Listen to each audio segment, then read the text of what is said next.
Good evening, everyone. Can you guys hear me? All right. Well, looks like we have a debate tonight. So, I'm Harry Edwards with Apologetics.com, and I want to welcome you to our debate this evening. This debate is sponsored by Biola's MA in Christian Apologetics and Apologetics.com. So I want to start by thanking our debaters, Dr. Cavin of Cypress College and Calum Miller of Oxford University, for graciously giving their time and resources to this event. To our sound tech, Houston, and Craig Hazen of the MA in Christian Apologetics Department for allowing us the use of this lecture hall. So tonight we will be witnessing two knowledgeable individuals formally debate whether or not Jesus rose from the grave. In a formal debate, there are rules for participants to discuss and decide on differences within a framework defining how they will interact. Some say debates don't accomplish much, that neither side is persuaded by the arguments. Perhaps we're too biased or stubborn to see the other side. The point of a debate is not so much whether there will be a winner or loser, and that determination may be up to you tonight, but that we are moved closer to the truth. So that is our goal tonight, to seek truth. Also, debates nowadays seem to be special, kind of like reserved for academics. But there was a time during the Middle Ages that before one received their degree, they would first engage in an oral debate with their professors to determine mastery over their subjects. And so sometimes I wonder how many of us would be holding our bachelor's degree if we were required to argue our way out of college. Our moderator for the evening is Kurt Blake. Kurt is a regular contributor to our radio show and enjoys discussing theology, church history, and social issues. He and his wife, Allison, live in Stanton, California with their 3 kids. So at this point, I want to call on Kurt.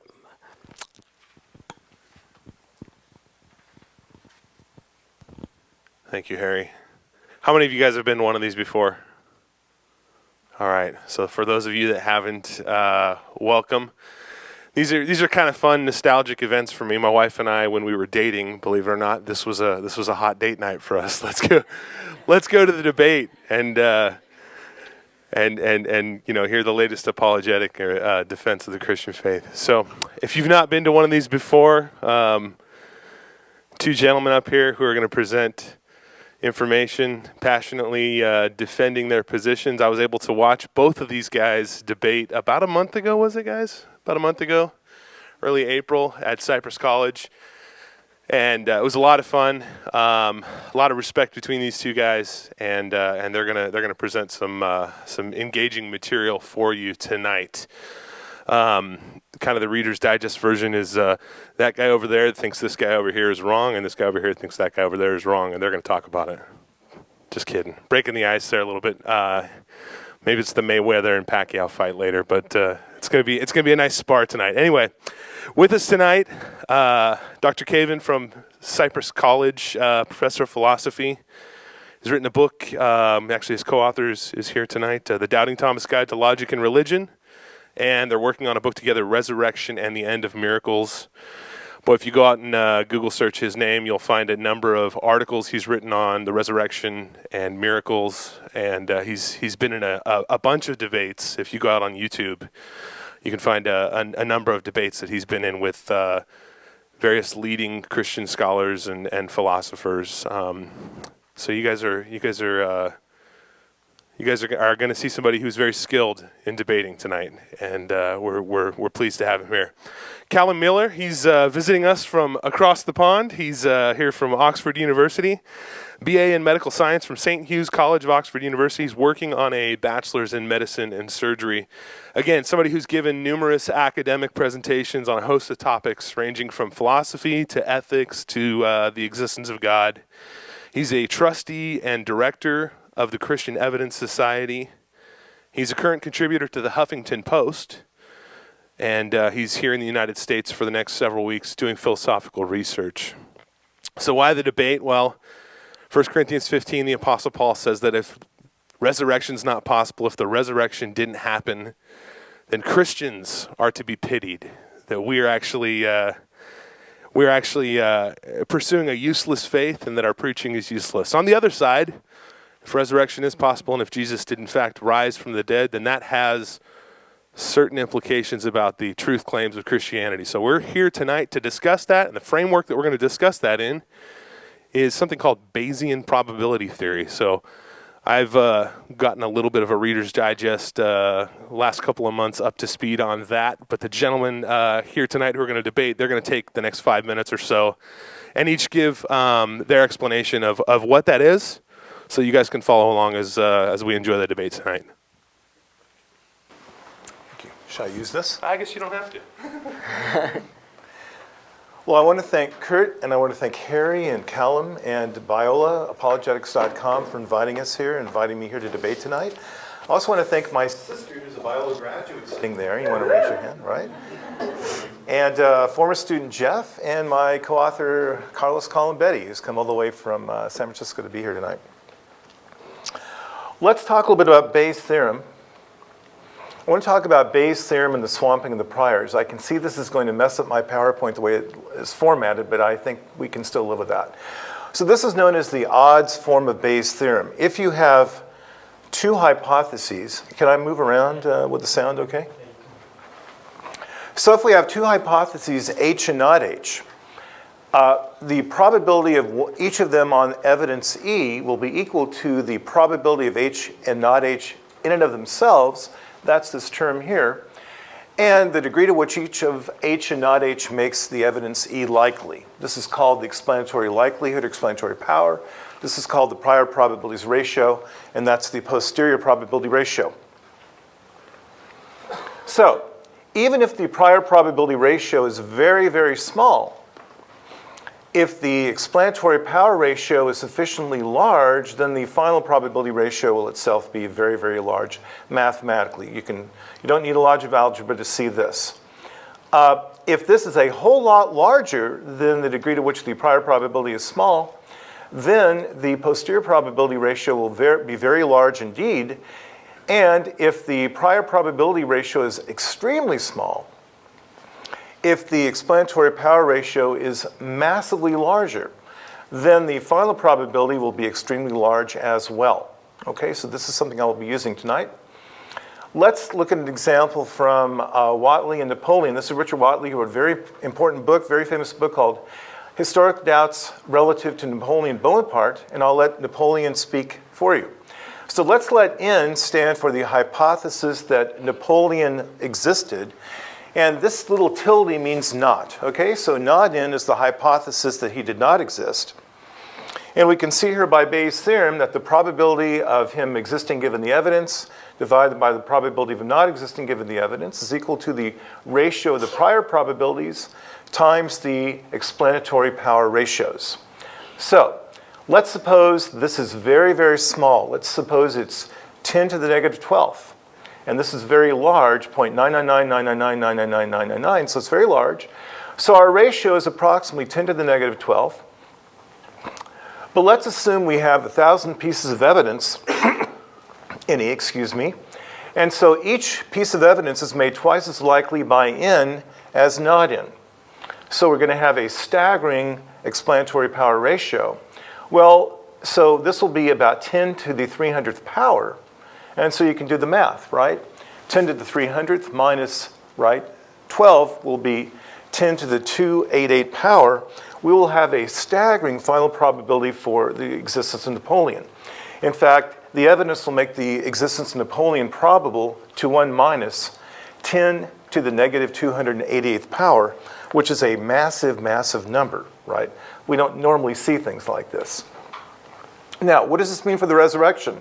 Those who, like Calum, hold that the prior probability of the resurrection divided by the probability of the prior probability of Jesus not rising is no less than 10 to the negative 30th, and who, like the McGrews, hold that the ability of the resurrection to explain the evidence F, right, is at least 10 to the 44th times higher than the probability of the non-resurrection theory to explain the facts F. we will find that the final probability of the resurrection theory will be 1 minus 10 to the 14th, or 0.9999999999999. That's a lot of nines. In other words, if the evidence is strong as the McGrews say, and if Calum is right that the prior probability of the resurrection is no less than 10 to the negative 30th, then the final probability of the resurrection will be staggering, given that evidence. Okay, so here's Whatley. I like the swamping of the priors very much. You should, okay? Now, I'm sorry the spacing of this is off. On my home computer, it worked fine. Tonight, we're going to use the swamping of the priors to show that it is virtually certain that no miracles, not just the resurrection, no miracles at all have ever occurred, including the resurrection. And of course, Whatley would say, well, no, I don't like that, okay? And so, time for Calum, okay? I think, yeah, okay, I'll just say a brief bit just to make sure I've explained from my own end, like, everything. But it probably won't be anything new. I think it may be showing mine now, so yeah, I'll have to switch. Oh, there we go. Okay, so this is mine. Okay. So here, oh, is it not? How do you make it stop?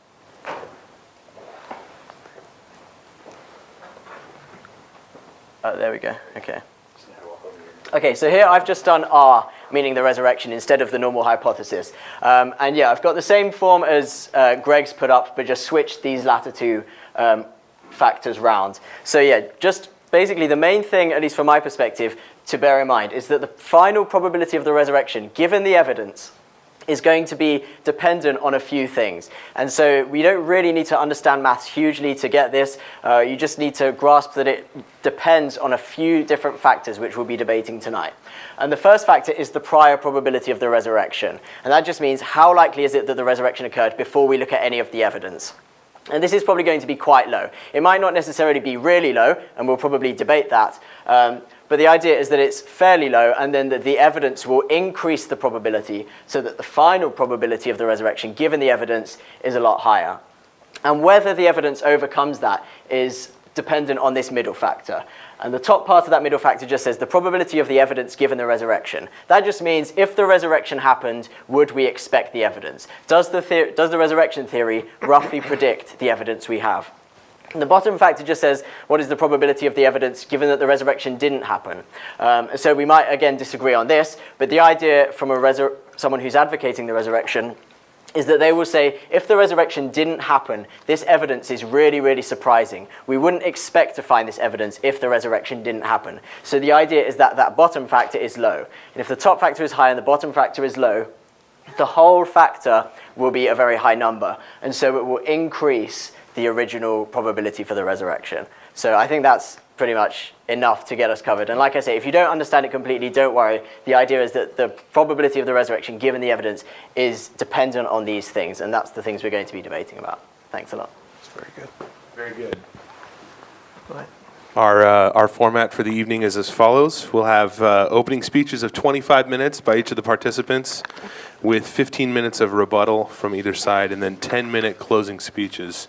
And Dr. Cavin, you'll start us out with a 25-minute opening speech.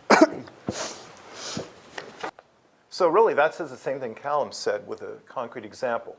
All right. I want to reiterate my invitation to Timothy McGrew to debate him on the twin theory anytime he'd like. I made that invitation to him 3.5 weeks ago. Have not heard from him.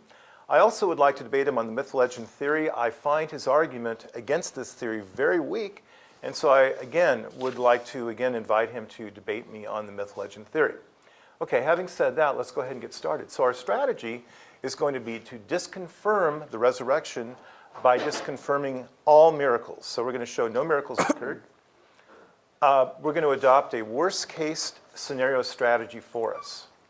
So what we're going to do, and again, I'm sorry, everything's going to be all out of sync here, it looks like, but we are going to disconfirm all miracles for a reason, to prevent miraculous, like Calum, from inflating the prior probability of the resurrection by appeal to miracles of the alleged religio-historical context of Jesus. So we're going to outlaw doing that.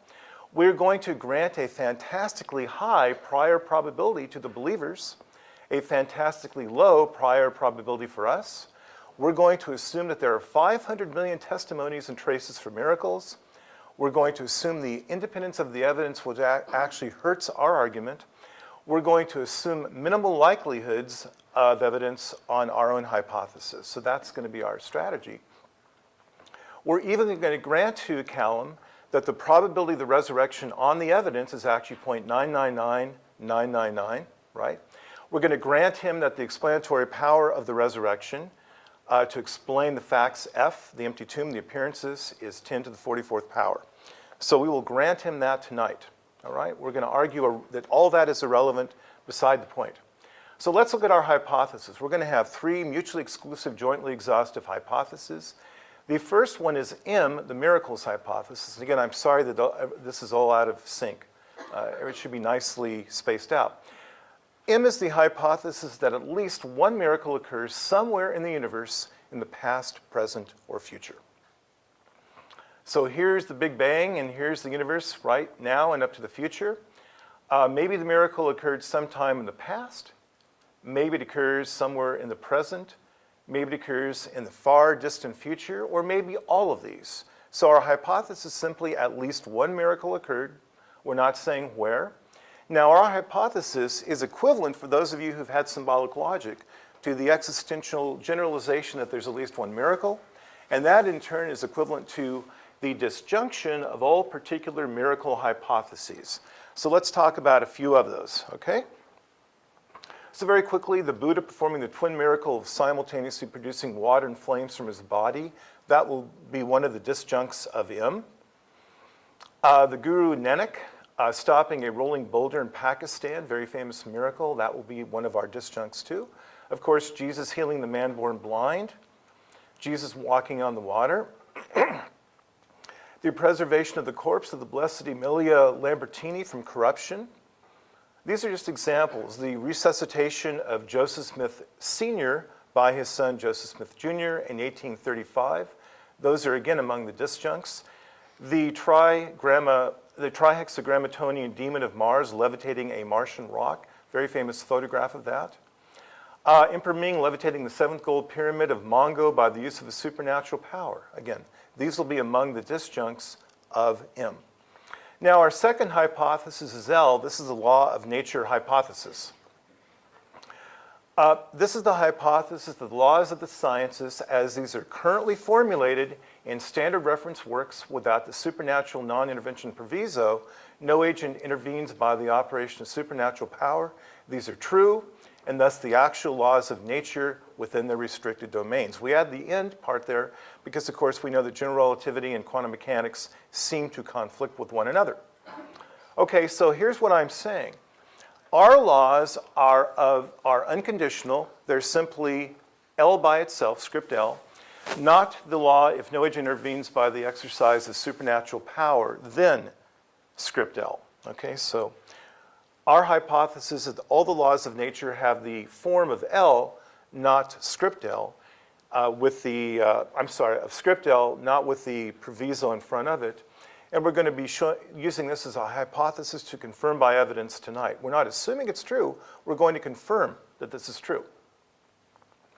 All right. I think I'm stuck here. It's not changing anything. I think I did something wrong here. So I think I need technical help. We're not advancing to the next frame. Sorry about that. I may have touched the wrong button accidentally. Okay, thanks. All right, so we're going to say that the laws of nature, we're going to try to show they actually have the unconditional form, not the conditional form. Okay, laws of nature, Newton's laws of motion do not have provisos on our hypothesis. Maxwell's equations of electromagnetism have no provisos on our hypothesis. The first law of thermodynamics, the law of conservation of energy, no provisos on our hypothesis. Work kinetic energy theorem, no provisos. Schrodinger equation, again, the same thing. Einstein's theory of relativity, general theory, no proviso. The laws of the standard model, no provisos again. Okay, now this runs contrary to Alvin Plantinga, his very famous book, Where the Conflict Really Lies. He argues the laws of nature do have provisos. So does Robert Larmer in his book, The Legitimacy of Miracles. So we are arguing against them.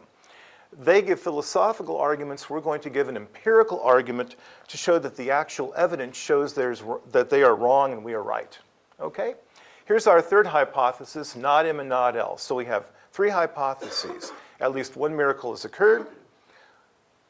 L, the laws of nature have no provisos. And finally, not M and not L. Okay? All right, let's talk about the incompatibility of M and L. The way we've defined them, they are incompatible.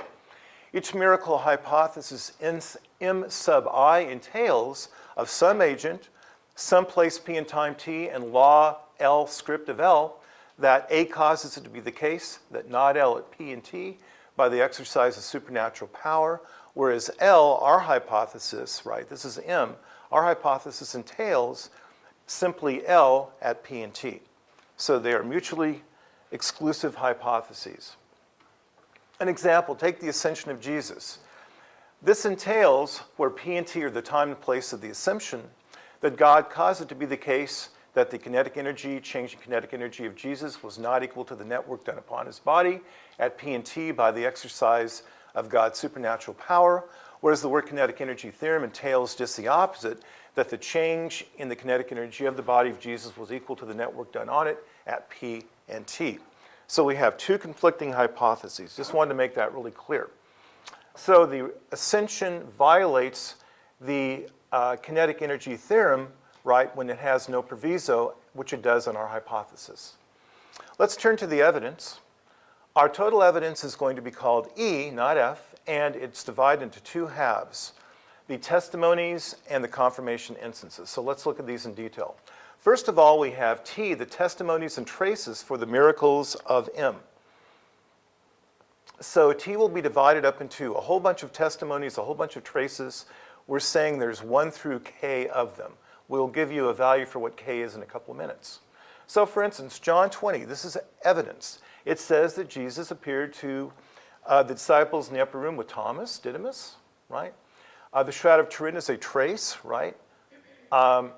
St. Joseph of Cupertino, we have a recording by his biographer that he levitated several times, Roman Catholic saint. The Mormon scriptures claim that Jesus appeared to the Native Americans. Again, this is another bit of evidence for the resurrection and miracles. Photograph of the miracle at Fatima in 1917 is a trace. Then let's look at the confirmation instances for the laws of L. This we call C. So here we have 1 through NK conjuncts, okay? So we have many confirmation instances. So for instance, Boyle's experiments to prove Boyle's law are among them. Cavendish's experiment confirmed Newton's law of gravity and the mass density of the Earth. We have Thomas Young's double slit experiment way back in 1801. Ørsted's experiment back in 1820 showing that electrical current is deflected by deflects a compass needle. We have Joule's paddle wheel experiment showing the mechanical equivalent, the work is a mechanical equivalent of heat. We have Foucault's pendulum experiment in 1851. I don't want to read all these to you, but here we have the very famous Michelson-Morley experiment, paving the way for Einstein's general theory of relativity, just confirming the ether. We have Sir Arthur Eddington's photographs of the lunar eclipse solar eclipse rather, of 1919, thereby confirming Einstein's general theory of relativity. We have the very famous Davison-Germer experiment of 1927, confirming the wave-like nature of electrons for Louis de Broglie's theory. We have basically Galileo's falling objects experiment done on the moon back in 1971 by David Scott. We have the gravity probe B recently showing frame dragging, confirming Einstein's theory of relativity on frame dragging. We have the WMAP satellite data confirming predictions of the Big Bang Theory. Most recently, we had the Large Hadron Collider, LHC at CERN, right, confirming the Higgs boson. This is Seth Lloyd of MIT. He points out, and I quote him, there are literally billions of pieces of confirming evidence for quantum mechanics alone. There are 2.16 trillion items of data per hour done by the LHC and CERN. So we have a lot of data here for the laws of nature. Let's look at the numbers, the evidence. Here we want to go with Craig Keener. Craig Keener in his book Miracles argues that there are hundreds of confirmation instances, rather of testimonies and traces for miracles. We find this claim preposterous, but we're going to assume it for the sake of argument in our debate. So rather than read all this to you, I'll just say that we're going to use Keener's numbers. So K in our formula is going to be the number 500 million. We claim there's at least 1,000 confirmation instances for every testimony or trace for miracle, right? 1 to 1,000. So N times K is going to be 500 million times 1,000, in other words, 500 billion. So that's going to be our number of testimonies, rather confirmation instances for the laws of nature. Let's turn now to Bayes' theorem. Okay, here's our Bayes' theorem we talked about before. So instead of the resurrection, we're going to have L here, M down here. That's our miracles hypothesis. This is going to be the ability of L to explain E, of M to explain E. And this is going to be, finally, the degree to which the evidence makes L and M each probable. So that's the probability of interest to us. Okay, let's look at the prior probabilities. And here, I'm going to give Calum his pick. So usually people give the resurrection of miracles a very low prior probability. Well, I'm going to give them a high prior probability. I'm going to give L a prior probability of 10 to the negative 12th, anywhere up to 10 to the negative 297th. I will give the miracles hypothesis a prior probability of 1 minus 10 to the 12th. Let's actually see what that would look like. So what I'm saying here, ladies and gentlemen, is I'm giving my hypothesis an extremely low prior probability, right? I'll let Calum pick any of these guys, right? I'm giving the miracles hypothesis an extremely high prior probability, as close to 1 as you can possibly imagine. Okay, so we are taking a worst case scenario for our hypothesis. Let's talk now about independence and explanatory likelihoods. So I realize many of you don't have a background in probability theory. I've got to give you a little bit of technical information here. So what is the first formula? It's the likelihood that the hypothesis L gives our total evidence C, how likely it makes it. The second probability is how likely L makes the testimonies and traces T. The third likelihood is how likely L makes the confirmation instances in C. Here's how likely L makes a particular testimony or trace T sub I, that is the power L possesses to explain testimony T sub I, trace T sub I. The same thing here except for confirmation instances. So how likely does L make confirmation instance C sub J? The power L possesses to explain this confirmation instance. So I'll be using that terminology now. We have the same thing for our miracles hypothesis. How likely the miracle hypothesis makes E, how likely it makes T, how likely it makes the confirmation instance C. Then specifically how likely M makes any given testimony or trace, and how likely M makes any particular confirmation instance C sub J. All right, so when you put all that together, and we're assuming independence to make our argument easier, but it actually hurts our case. What you see here, I'll give the M case, it's the same thing up above, but I can't reach that high, right? The probability of T and C on M is equal to the probability of T alone on M times the probability of C alone on M, because T has all those different K testimonies and traces. This expands out to the probability of trace sub 1 or testimony sub 1 on M times all of those up until the kth case.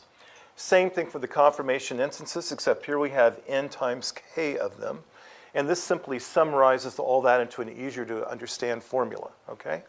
I hope you love math. I tell my students to love math, okay? 10 minutes. So 10 minutes left? Okay, we better pick it up. Okay, this finally is what we call the Bayesian explanatory power ratio. Up above is the power which L and M have to explain any given T sub I and to explain any particular confirmation instance C sub J, okay? I'll be using that terminology, explanatory power ratio. Okay, so if you work out the math, what you get is this. This explanatory power of our interest is equal to the product of all these individual ratios. Again, this is the explanatory power for any t sub I that is any testimony or trace that L has with respect to M. Same thing here, except for these are the confirmation instances of laws of nature. So this is just a huge, long product, right? Multiply the numbers times each other, one by one. Okay. So we were going to stipulate now, for the sake of argument, that each of these terms has the lowest possible value of all of them. So take all these different terms for all the t sub I, find the ratio that is the smallest, the one that hurts us the most. We're going to assume that for all of them, all right? So we're assuming the minimum value. Then we're going to do the same thing for the c sub j. So take of these, right, try all of them out, find the one that has the lowest value for us, that hurts us the most. We're going to accept that for all of them, all right? So we're going to take the worst case for us all the way down the line. All right, so when we do this, it follows that the explanatory likely ratio L to M for E is this big, huge, long product. We take the minimum term here, we raise it to the kth power. We take the minimum term here, we raise it to the n times kth power. I hope you like math, okay? All right, let's go ahead and compute the value of this minimum. All right, so here we have L and M. Now, L is very interesting. It entails the existence of the earth, right? It entails the existence of people. It entails the laws of human psychology. It entails the phenomenon of human deception. It entails, or it makes virtually certain, human deception about miracles. However, it still gives the likelihood of any given t sub I, makes it very low, fantastically low. So it doesn't do very well as an explanation. Even L is not that specific. But now if we look at M, M does not entail the existence of the earth. It does not entail the existence of people, earthly miracles, the laws of human psychology. It doesn't entail or imply any of those. It gives each particular t sub I an astronomically low probability. All right, so if we add the existence of the earth, people, and deception to our background information B, this will equalize the power that M and L have to explain each of the t sub I. And actually, M will now do just a tad better than L does. Nonetheless, we're going to make another assumption here. We're going to assume a low value of 0.5, which is actually much higher than is warranted by what we just said. We're actually giving M twice the power here of L, even though it only has an astronomically higher power given the assumption we made. So we're actually erring on the side of M, not L. Now we have to figure out the value of the minimum value of L and M to explain the confirmation instances. Now here we see that L makes each confirmation instance many more times than not M does. Okay, not M doesn't say much. Why is this? Because M is maximally specific, the hypothesis M. Not M is maximally unspecific. And that's because not M is merely the denial of M, and thus fails even to entail that there are any laws of nature at all, or even to state what these laws of nature are. For example, not M makes the laws of Aristotelian physics no less probable than does quantum field theory. Okay, on the other hand, not M makes each C sub I no less likely than M does. So putting it all together, we get L makes each T sub J, C sub J, many times more likely than M does. But what we're going to do, instead of taking the highest number, we're just going to assume it's 2. Okay, we're taking a low number. It's many times above that, but we're taking the low number 2. All right, let's compute the value, finally, of the explanatory power ratio for L and M. What is that? Well, it's time to do the math, okay? And it's easy to do because of all the assumptions we made. We've made simplifying assumptions just to make this easy for you today to figure out. So that right there turns out to be equal to 5 to the k, 0.5 to the k times 2 to the nk, which turns out to be simply 10 to the 300th power. Our conclusion is simply this, that Calum, the miraculous can take any of these prior probabilities they want. We bend over backwards to give them a high prior, us a low prior, and guess what happens? We get, for our hypothesis L, a super high final posterior probability. So for example, If we give m a prior of 0.999999999, we get a posterior for m of 10 to the negative 288. Even if we give m a prior probability of 1 minus 10 to the negative 297th, we still get 1 out of 1,000 as the final probability for the miracles hypothesis. So what we've shown here today, and for L it's just the opposite. If we give L initially a 0.00000, 10 to the negative 12th prior probability, we get a posterior of 1 minus 10 to the negative 288th, which is massive. And even if we give it a super, super, super low prior probability, we still get a 0.999 as the final probability of our hypothesis L. So what have we done? We have shown that for any reasonable prior probabilities, any reasonable priors, the probability of any miracle at all on the evidence is at most 1 out of 1,000, and that the probability of the resurrection, because it's a miracle, is no greater than 1 out of 1,000. And so we have shown that no miracles have occurred to a high degree of probability, and that our hypothesis L has a very high final probability, and our argument is completely anti-Humean in every way. We have bent over backwards to make every concession to the miraculous to avoid Hume's problems. So that's our case. Thank you.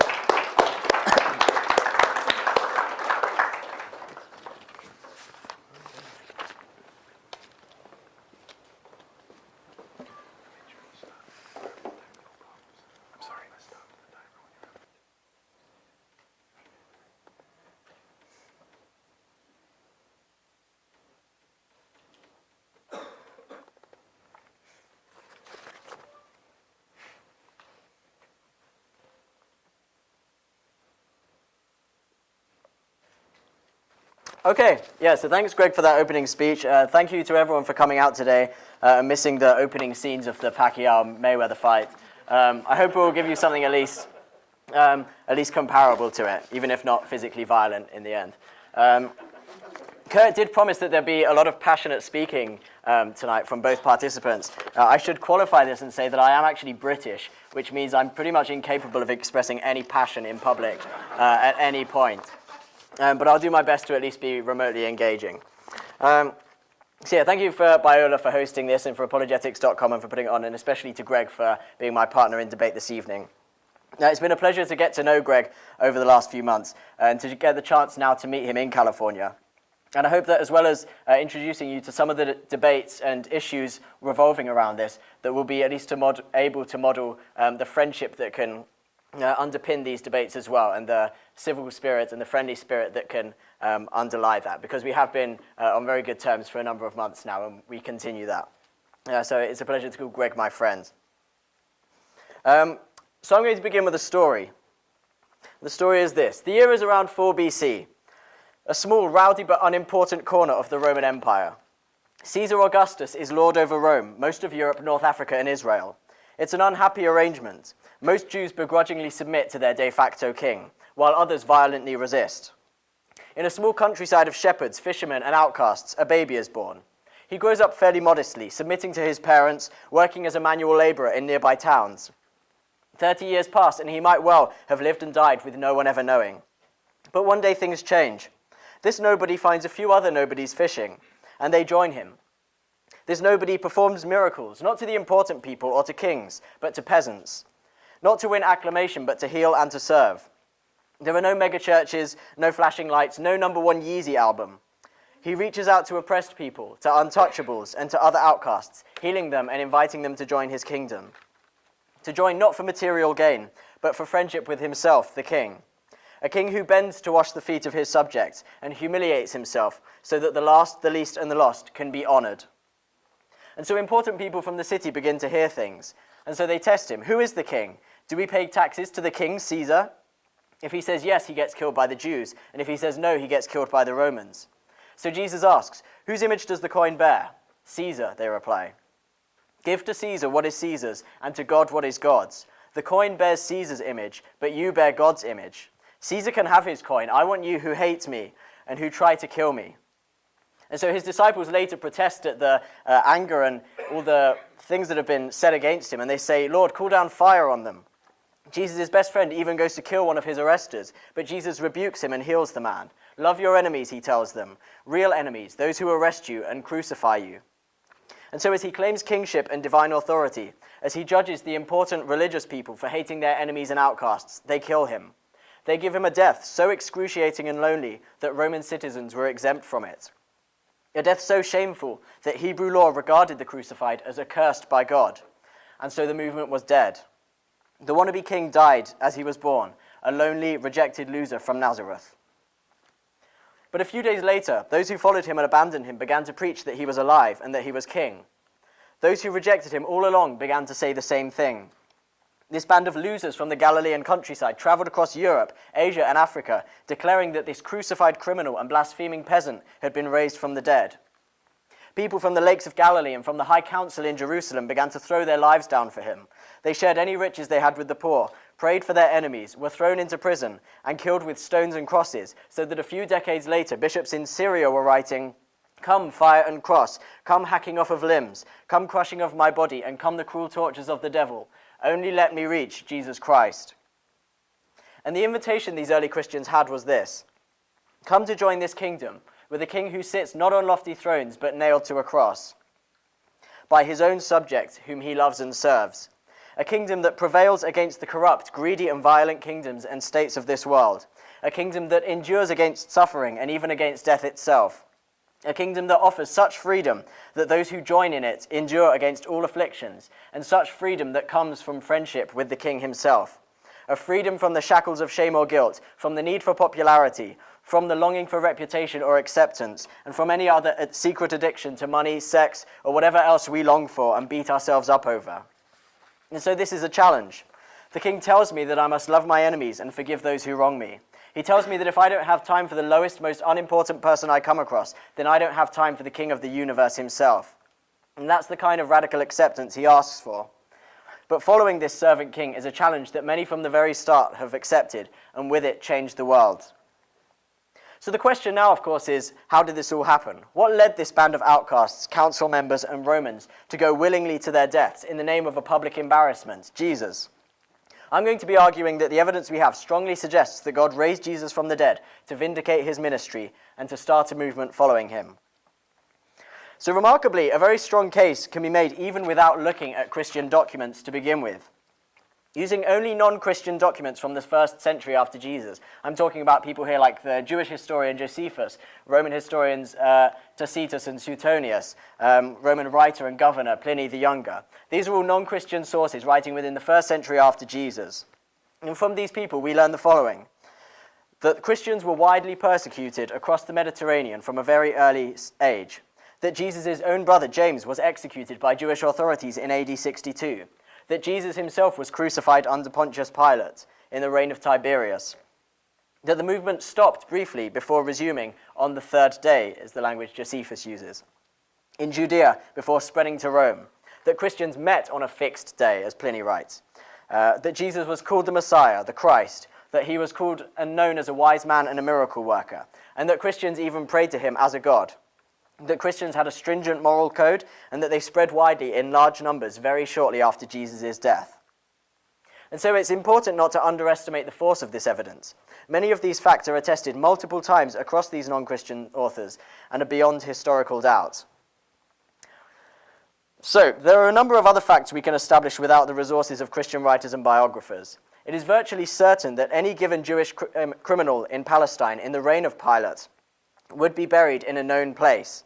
I have laid out some of this evidence for this elsewhere, and I will just summarize it now.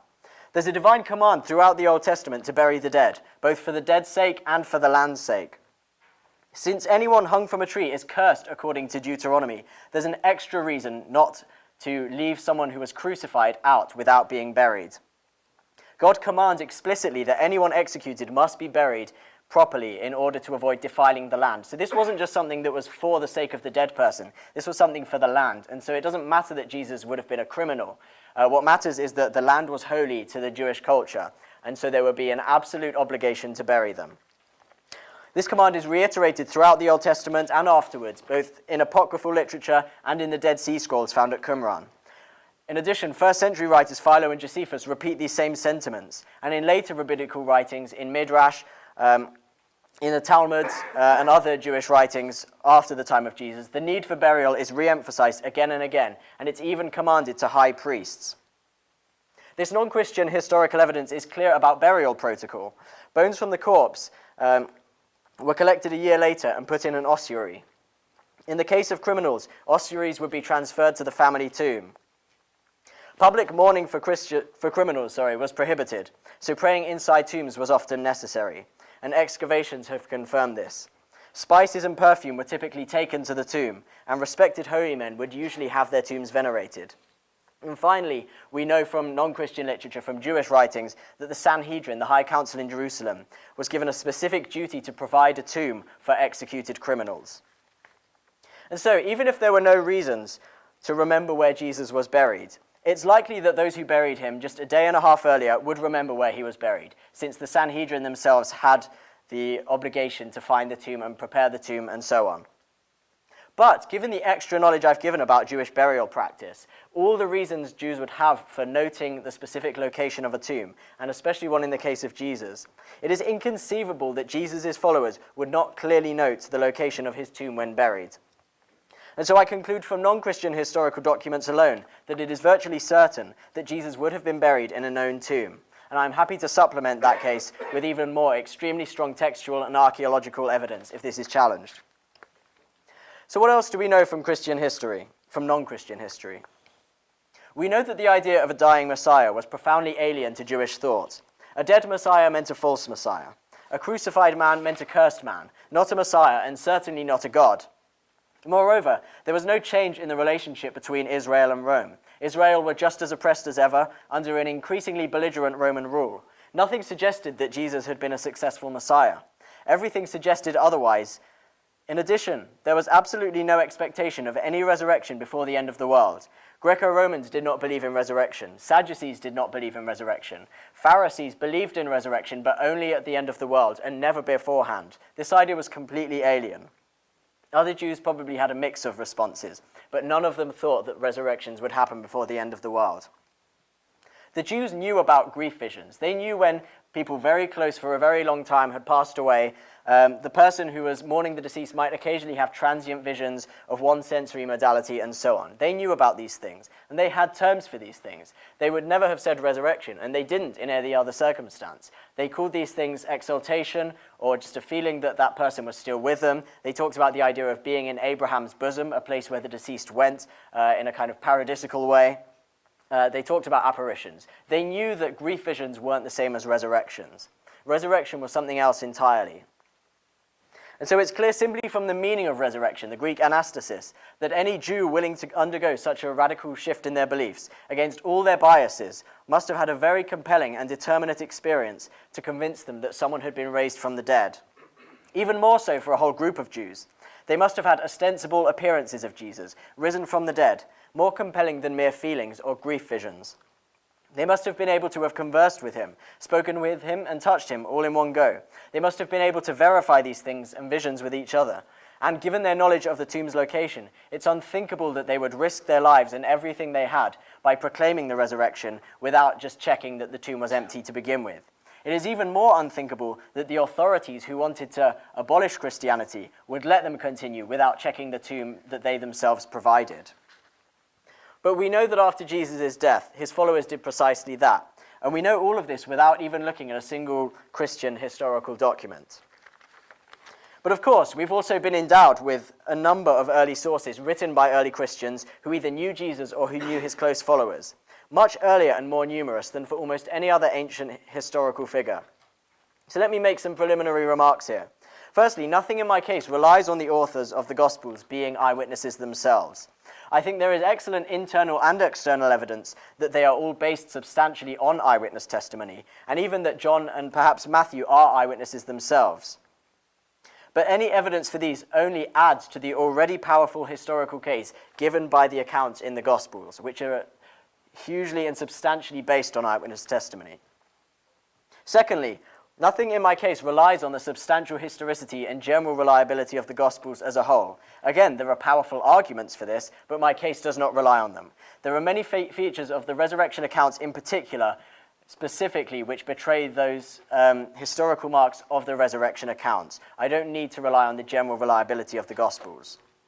So then, it will be misguided if Greg chooses to challenge this information by objecting to problems with the Gospels and with Paul's letters, or by raising questions about whether the writers themselves were eyewitnesses. I don't know if he'll do that because his argument has mainly been a philosophical one from the laws of nature, but he might do. But he can't just say that I've assumed the Gospel writers are eyewitnesses, and he can't say that the Gospels are generally unreliable, so we can't accept their resurrection narratives. Those moves won't work.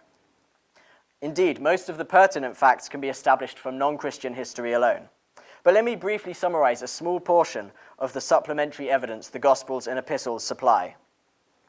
So for the empty tomb, we have female witnesses, stark and unsanitized in all 4 Gospels in the New Testament. Women's testimony was so dismissed in Jewish culture that the only time it was not considered worthless is if there was no other testimony available. If the stories about the empty tomb were made up, they would not have cited women as the primary witnesses. The empty tomb is implied by other early resurrection creeds and sermons outside the Gospels, as in 1 Corinthians 15 and the 2nd chapter of Acts. The narratives are simple, with little to no embellishment, and they are devoid of theologizing or scriptural references. There's no hint of them being made up to fulfill earlier scripture because the scripture isn't given in these early accounts of the empty tomb. There are even independent sources suggesting that the Jewish authorities themselves confirmed an empty tomb, both in Matthew's Gospel and in Justin Martyr's later work.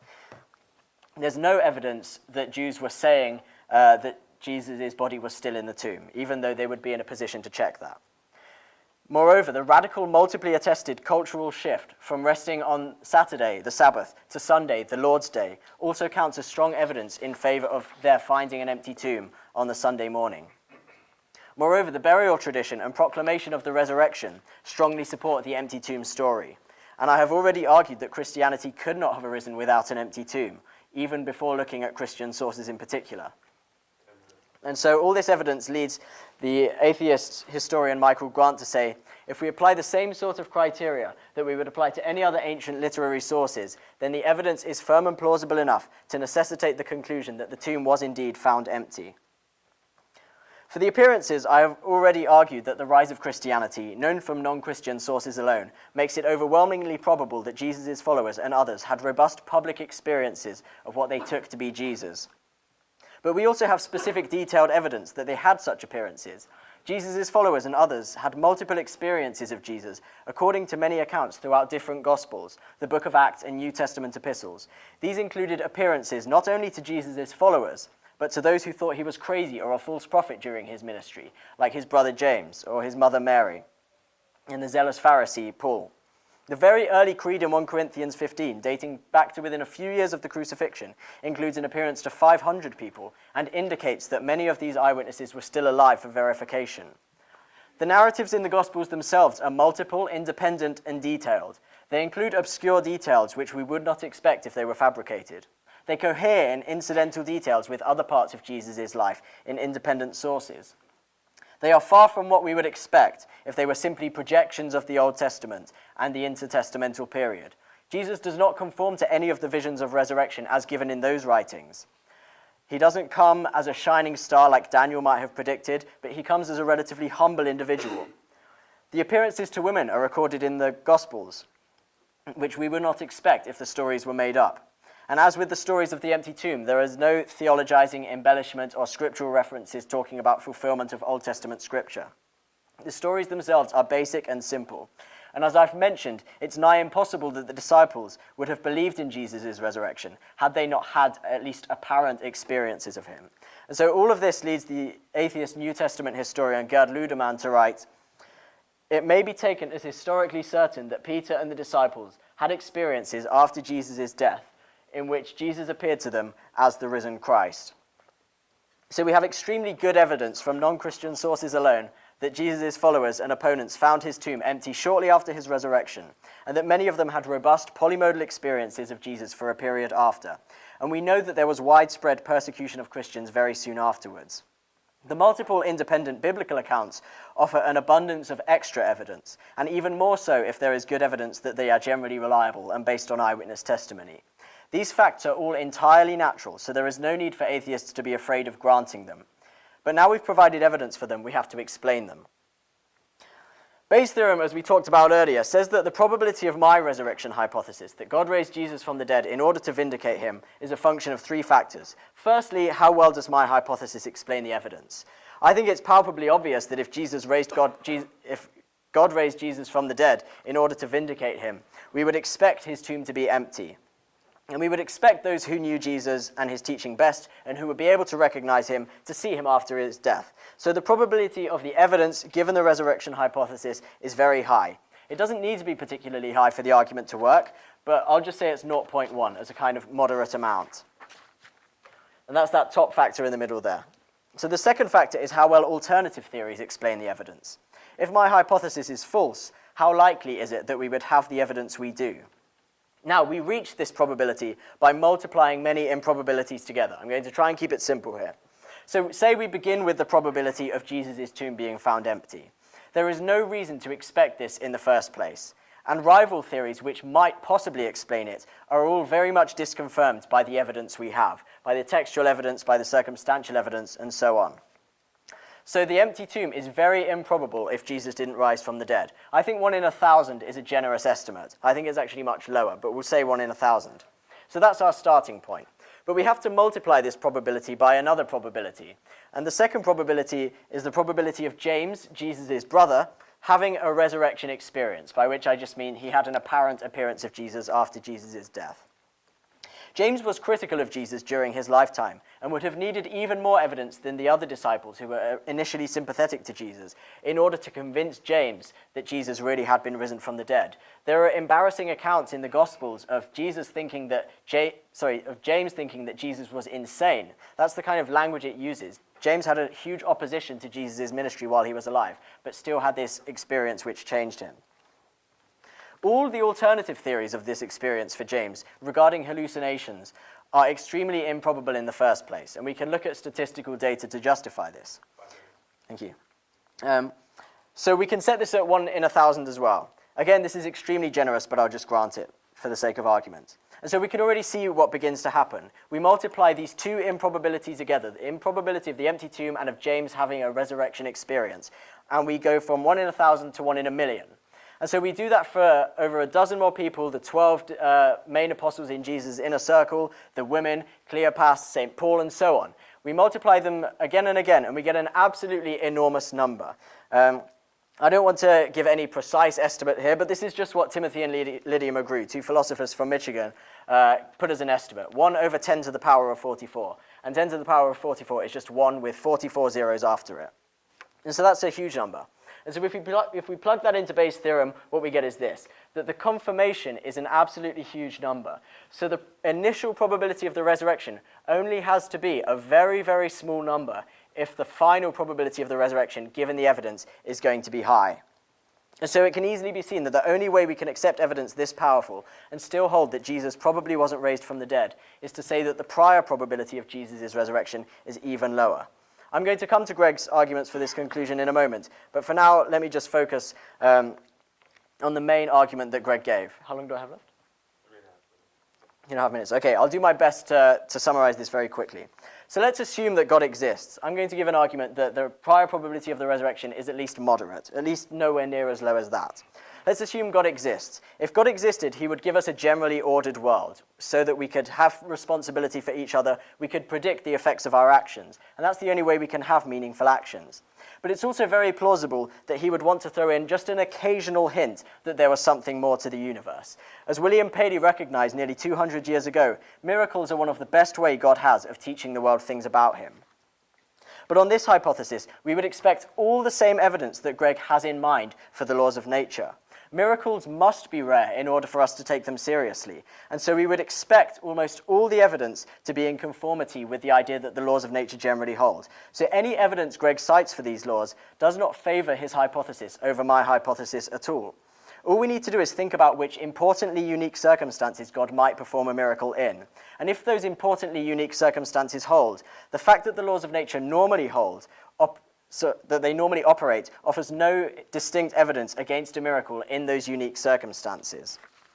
And so I'm going to briefly summarize 3 very quick reasons God might have to make this an unusual case. Firstly, God has a reason to become incarnate or send a prophet to the earth in order to teach humans things about morality and about God himself. Secondly, he might have a reason to send a prophet in order to share in our suffering, so that he can go in our suffering along with us, given that he has at least subjected us to suffering. And thirdly, he might become incarnate or send a prophet in order to gain atonement with him, so that he can show us how valuable we are and how costly we are to him, and how costly reconciliation with him is. These are all very good reasons God has to make a unique miracle, even while keeping the laws of nature normally operative. And so I think this is very good reason to think that the laws of nature, if God existed, would still hold in almost all circumstances. We'd still have all these instances of C with their subscript that Greg has offered, and we would nevertheless not have a very good case against the resurrection. How long left? A minute and a half. Okay. So when we look at the evidence for the historical life of Jesus, we have a candidate for such a prophet. He did what we would expect God to do. He implied his divinity, lived a perfect life, and died on the cross, teaching that doing so was a way of reconciling humans to God. He set a profound example and taught profound moral truths. He went from a peasant to being famous. There have been no other serious candidates remotely like this. So if we realize that God has a reason to communicate with us and reconcile us to himself, it's far from improbable that Jesus would be the person through whom God would do this. Jesus is the only real candidate for such a role. It's sometimes said that extraordinary claims require extraordinary evidence. What could be more unique than a poor builder from ancient Palestine, who now stands out against all history, who despite no sign of insanity or deceit, claimed that he was sent by God to save the world, and who implied that he was God himself? Someone who healed the broken and touched the untouchables, who welcomed the outcast and brought life to the dead, who from 3 years of preaching in the first century countryside and being killed as an accursed, treasonous wretch, has had billions of people following his example of love. And finally, who vacated his tomb and seemingly appeared to friends and skeptics alike. There's no one like this in all of history. So the next time you hear someone say that God doesn't ordinarily raise people from the dead, politely inform them that you are perfectly aware of this and that Jesus was no ordinary person. Thank you. And that's your time. Well, we'll have a 15-minute rebuttal now from each of our presenters tonight. And our plan is still to end right around 8 o'clock tonight. So we've got 2 15-minute sections and then 2 10-minute closing arguments. And we'll officially dismiss at 8 o'clock. So if you have any questions at that point, you can feel free to stay for an informal question and answer time. And can I use these pens? Is that okay? Okay. Well, I want to reply to Calum. First of all, I've already conceded for the sake of argument that the probability of the resurrection, given the McGrew's evidence F, is very, very high. So, I mean, I said I'd give it a 1 minus 10 to the negative 14th, which is 14 nines. So I already said that. So basically everything Calum had to say is irrelevant. I conceded that to begin with. So, he regave the argument for the resurrection. I already accepted his conclusion and said that is irrelevant to start with. I granted that the resurrection miracles have a high prior probability. I do want to say that Calum did not reply to any of the specifics of the argument I gave, but I want to point out here, I don't know if you can see this. Can everyone see this okay over here? Okay. Calum argues that God would do certain things. It's probable to some degree that he would. I want to argue against Calum that for any proposition P, unless P is actually entailed by, let's use G for theism since I've used T for testimony.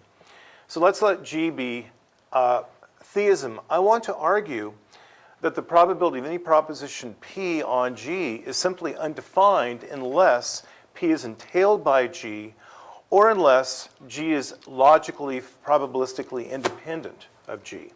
So I want to say that this is simply undefined. G alone does not have enough content. You can't get any specific probabilities out of G alone because G does not have a value theory. You have to add to G some kind of a value theory So let me write this. This is not a good pen. We'll have to talk about the probability of any proposition P on G conjoined to some value theory G, such as that God has certain obligations to do certain things for humans, right?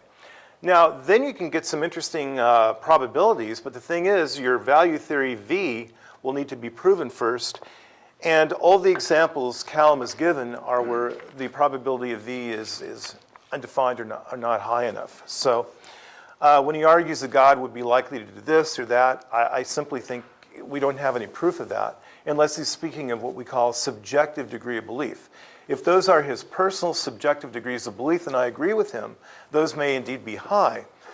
But if we're dealing with rational degree of belief, right, epistemic probability, his probabilities are not epistemic, they're personal. I want to go back and talk about something from our debate 3.5 weeks ago that Calum did not address. I meticulously laid out a huge argument showing how if you accept, and much of what Calum had to say about the burial of Jesus and things like that are not in dispute. I simply think those are red herrings. What I argued last time, and I gave a Bayesian argument to show that it was very probable, Calum did not reply to that 3.5 weeks ago, he hasn't replied to it tonight. I showed in detail that if you accept the hypothesis that Matthew's purpose in writing his resurrection stories is to supply the missing appearance to the disciples in Galilee that's not in Mark, you can explain every single aspect of the resurrection stories in Matthew. They all fall, the predictions are immediate. They all make perfectly good sense. Matthew includes Jesus' statement to the disciples, "Go to Galilee, there you will see me. I will go before you to Galilee." The angel says that to the women at the tomb, go tell his disciples he's going before you to Galilee. And in fact, in Mark, we have the story where the women are afraid. They say nothing to anyone, but Matthew leaves that out on purpose. This is not because he's a historian. He realizes if he has that story in there, he can't have Jesus appear to the women. And so he cuts that out. He actually has Jesus appear to the women only long enough just to say, get those guys to Galilee. And so they go to Galilee, and there they see Jesus. All this is explained perfectly by Matthew being a literary construction, not actually based on history. This is not to say there was not an empty tomb. It's not to say there were no appearances of Jesus, but it's to say you cannot rely on the gospel details. Now, I showed last time that if you accept this as a literary theory, you can explain the data of Matthew's gospel. If you accept Matthew's gospels being literally historical, you cannot explain this to the same degree. I gave a Bayesian argument. I even assumed once again that the prior probability of the hypothesis that opposes mine is 0.9. I still showed how my hypothesis reaches a high posterior probability. Calum did not address that 3.5 weeks ago. He's not addressed it tonight. I also showed that you can explain Luke's gospel as, again, a literary construction, not based on actual history. I am no ways denying that there were appearances. I explained those last time. The disciples went to Galilee. They saw Jesus the way Jesus told them. He said, Jesus told them before he died, "You will see me risen from the dead." And they went to Galilee because Jesus had told them that's what they'd see. And of course, they meditated, they went into trance states, they did see Jesus risen from the dead, not as a physical body, but as some kind of a ghostly-like apparition. Calum made a big point over the fact that they knew the difference between ghosts and bodies. This is true. But Jesus told them that they would see him up in heaven as a spiritual figure. They saw exactly what he told them they'd see. Now, when we move on to the Gospel of Luke, which is 30 years later, I again claim 3.5 weeks ago tonight that you can explain all the details of Luke's gospel as a literary construction. He leaves out Jesus' statement, "Go to Galilee." Why does he do that? Because Luke has all the appearances either in Jerusalem or right near Jerusalem. He can't have the disciples go to Galilee. If they run off to Galilee, they won't be able to see him in Jerusalem that very day, right? So he cuts that story out.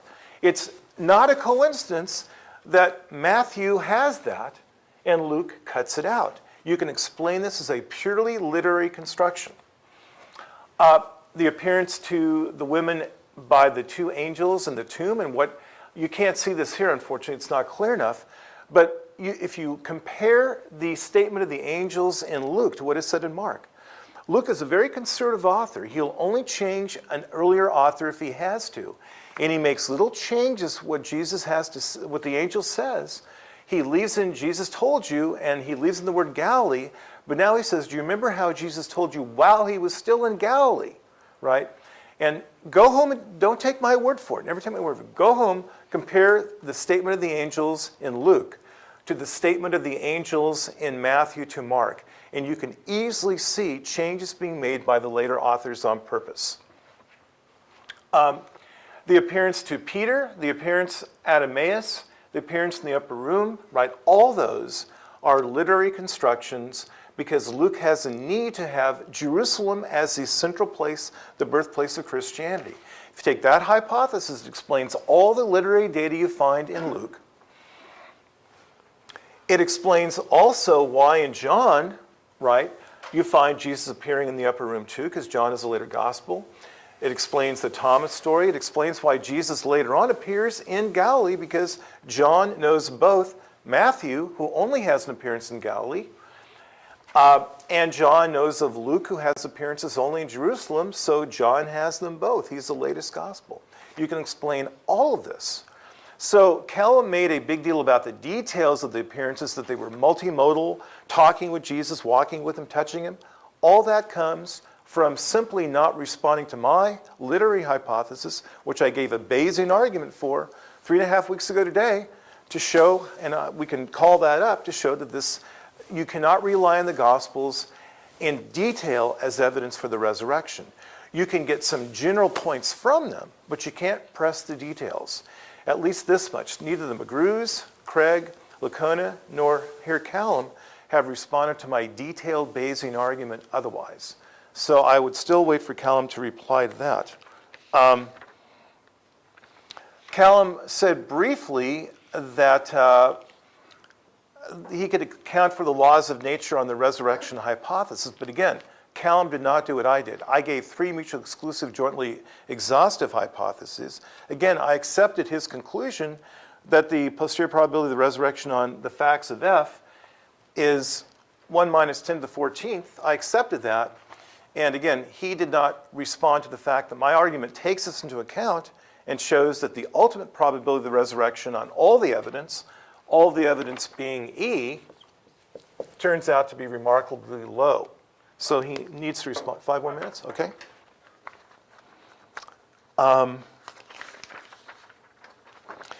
Calum argues God has a reason to send Jesus as a prophet, instruction, suffering, and atonement. Let's see, can we get back into my PowerPoint? Because I don't know how to get out of this back into my PowerPoint. Sorry, I'm not a Mac person. I'm at a big disadvantage. Calum told me he's not a Mac person either. So I'm going to get back to my PowerPoint and get toward the end of it if possible.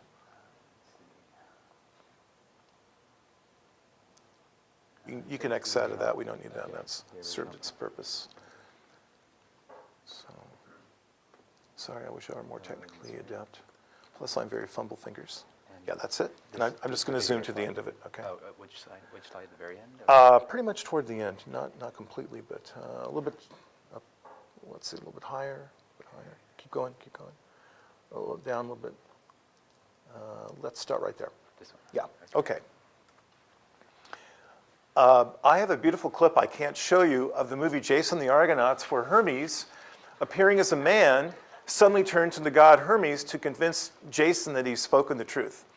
And here's my question. Hasn't humanity outgrown the need for a Hermes to come down and prove that he's a messenger of the gods by providing us with some kind of a spectacular miracle? Right here, Hermes looks like a man. Here now you can tell he's a god. Can't we humans just figure things out on our own and grow by mistakes, as John Hicks says? I don't have much time, so let me skip over some of this stuff. And let me get to John Hicks' soul-making theodicy. I have too much stuff here. Okay, so here's John Hick. Hick argues, and this is all screwed up because of the different computers, but anyway, Hick argues God wants personal fellowship with us all forever, so he will not allow hell. And he has the idea that God, yes, I know, that's pretty gross, Look, if you've seen the movie Groundhog's Day, you'll understand what Hick is saying. Here's the idea. In Groundhog's Day, this guy is caught in a cyclical life. He can't get out of it because he has a terrible character. He's doomed to stay in the same life over and over and over again until finally he reforms and becomes a decent person, a very good person. So he lives the same day. He hates his life. He tries to kill himself over and over and over again until finally, in despair, he can't kill himself. It doesn't work because he keeps waking up and living the same day over again. He finally cares about other people. By the end of the movie, he becomes a completely virtuous person on his own without God coming down, giving him instruction, suffering, or atonement. And then he gets the girl of his dreams who couldn't stand him at the beginning of the movie. So what I want to suggest is God does not have a reason to send a prophet. He doesn't have a reason for instruction, for incarnation, for suffering and atonement, because Hick's soul-making theodicy makes perfectly good sense. It explains the hiddenness of God. It does away with hell. Everyone, even Adolf Hitler, gets salvation eventually, although it'll take Hitler a long time compared to the rest of us, hopefully, right? So again, I see no need for God to raise Jesus as a vindication. It's simply not needed, right? This is a much better way of looking at the world than the Christian idea of suffering and atonement and people spending eternity in hell. I mean, let's face it, if that is the ultimate of Christianity, if a whole bunch of people, if the vast majority have a suffering in hell to look forward to, then Christianity is not the gospel. It's not good news. It's not euangelion. It is kakangelion, just the opposite. Thank you.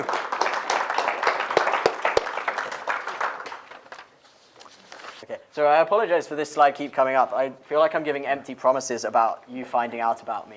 To be honest, it's not going to happen. We have other things to talk about, and I'm not particularly interesting. So we're going to get to what Greg's just been talking about now. So the first 2 points, going back to Greg's original argument, his argument to do with the laws of nature being extremely strongly confirmed and disconfirming any kind of miracle, that's the gist of the argument. So Greg concedes that the probability of the resurrection, given the evidence, is very high. Not given all the evidence, but given at least the evidence I laid out, if I'm to represent him correctly.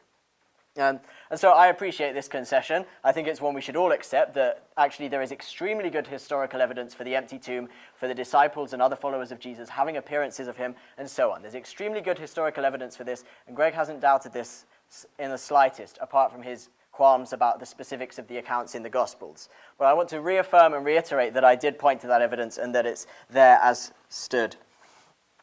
So the question is, given that the probability of the resurrection, given the evidence I laid out, is very high, which Greg concedes, do we have any other evidence which disconfirms this? And Greg says, yes, we do. If we take into account all the evidence about the confirmation of the laws of nature, then we have very good reason to think that actually the probability of the resurrection is reduced from very high to very low, overwhelmingly low.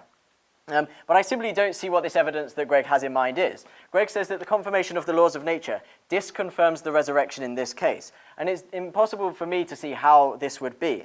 If that was to be the case, Greg would have to say that given the resurrection, it would be absolutely, overwhelmingly, extremely improbable that the laws of nature would be regularly operating, because that's the evidence we have. The evidence we have is that the laws of nature are normally operative in almost every case. But it doesn't seem to me that there's any good reason to think that the resurrection makes that improbable. If the resurrection happened, we would still expect the rest of the laws of nature to be generally operative so that we could have meaningful action in the world, so that we could know the effects of our actions and relate to other people, so that when I intended to congratulate someone, I didn't just come out and say, you're a jackass instead. That's why we need the laws of nature, to keep that kind of moral responsibility. So I don't think the laws of nature normally holding is a very good reason to suppose that the resurrection didn't happen, or that it disconfirms the resurrection, or that it wouldn't be expected on the resurrection.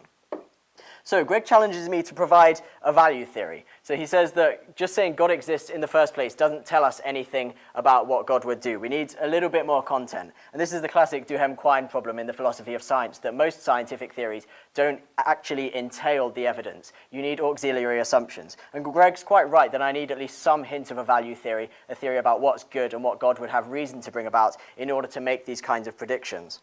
But I think that's a fairly easy task to do.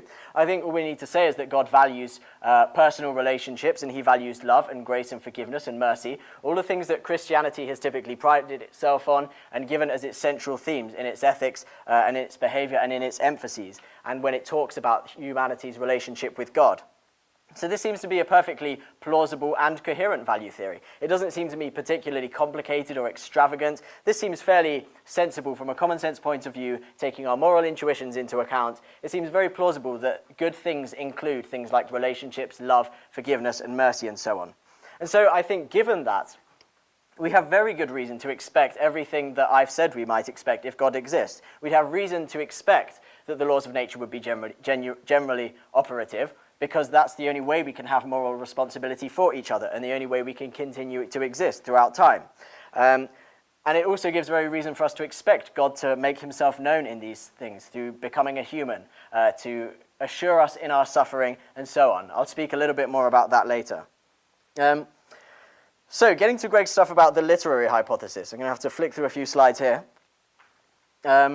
Greg says that the literary hypothesis he offers, that most of the gospel endings were just made up by the gospel writers, does a perfectly good job of explaining all the evidence I gave. I first want to say, to begin with, that I didn't really rely on the details about the resurrection accounts in the Gospels to begin with anyway. I made most of my case from completely non-Christian sources, and so this objection doesn't really bite against the main emphasis of my case, which can be made from non-Christian sources, which can be made from the general gist of the resurrection appearances, and so on. I'm just going to find some stuff on the end of Mark. So Greg talked a little bit about the end of Mark. Now, how long do I have left? 10 minutes. 10 minutes, fine. Ending of Mark. Sorry, I have way too many slides, as you can tell. So Greg talks about the ending of Mark. And it seems to me obvious that the ending of Mark, if we look at the literary evidence and we look at the scholarly consensus on this, is that the ending of Mark wasn't supposed to be left like that. It wasn't supposed to be left with the women being afraid and so on and just leaving. There's very good evidence that the ending of Mark was originally longer, and that evidence includes things like the following. The lack of fulfillment of when the angel says, he will go before you to Galilee, where you will see him. And Jesus talks about that a couple of chapters before.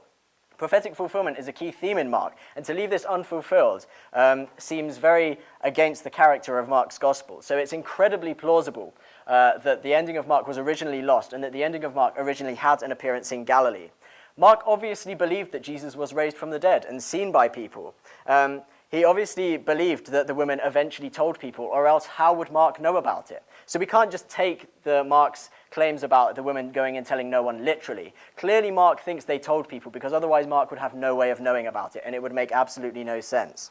There are other textual reasons to think that the original ending of Mark was lost, like it ends with the Greek word gar, which means therefore, which isn't usually used at the end of a sentence, and so this is another textual reason to do it. Moreover, Mark was given various endings. So in your own Bibles, you will probably find after Mark 16:8 an ending which is more common than the others, but there were variant endings of Mark. And this suggests that the Christian community considered Mark 16:8 an unsatisfactory ending for a gospel, indicating that it wasn't a natural end and that Mark didn't probably end his gospel there. So, Greg says that his literary hypothesis can explain a lot of the evidence we find in Matthew and Luke.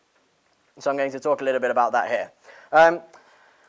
The first, as I said, is that my case didn't rely primarily on the details of the eyewitness testimony, the details of the accounts in these Gospels. So my case stands without it. And indeed, Greg conceded that the probability of the resurrection, given the evidence I have, is high. So this is no real reason to think that the evidence I gave is unsatisfactory in any way. Indeed, it's very strong. But there are several predictions Greg's hypothesis make which actually don't turn out to be true. So, for example, Greg explicitly states that on his own hypothesis, Matthew would remove the fear of the women from his account. But he doesn't. If we read Matthew 28, let's find it. Yes, Matthew 28. So they departed quickly from the tomb with fear. And later he goes on and Jesus says, "Do not be afraid."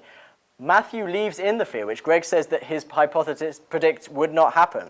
And so his hypothesis makes false predictions. Moreover, Greg says that Luke just rearranges the words of Matthew. He keeps in the word for Jesus speaking. To quote Greg verbatim, he says, "Luke leaves in the words, 'Jesus told you.'" This isn't the case. If we look at the Greek, Luke uses a completely different word in a completely different mood even. No, not mood. But he changes the word. So, Mark says, "Proage humas eis ten Galilean eke auton ofeste kathos epen humin." The important part is, kathos epen humin, just as he told you. Luke doesn't say that at all. He says elaleisen. Elaleisen means he was saying to you. And so this is a complete difference. This isn't Luke just rearranging the words. He uses a completely different word. And so the only word that's in common is Galilean, which Luke has as Galileia. And so, again, this hypothesis doesn't really seem to make sense of the evidence that we have. And so I simply don't really understand what Greg is getting at here.